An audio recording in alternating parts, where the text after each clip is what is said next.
আসসালামু আলাইকুম, welcome to my channel girls dress design. আজকে আপনাদের জন্য নিয়ে এসেছি লেস দিয়ে খুব সুন্দর একটা পায়জামার ডিজাইন। আশা করছি ডিজাইনটা আপনাদের খুবই ভালো লাগবে। খুবই সহজ নিয়মে দেখানোর চেষ্টা করছি। আশা করছি পুরোটা ভিডিও না টেনে দেখলে খুব সহজে আপনারাও তৈরি করতে পারবেন। এই যে এখানে একটা কাপড় নিয়ে নিলাম, চওড়া 5 ইঞ্চি এবং লম্বায় 21 ইঞ্চ।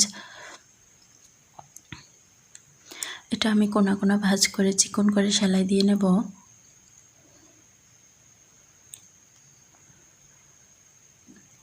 এই যে দেখুন, এরকম করে চিকন করে করে সেলাই দিয়ে নেব।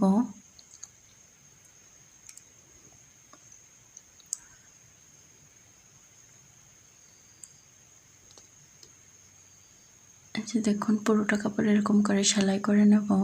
যে দেখুন, সেলাই করা হয়ে গেল।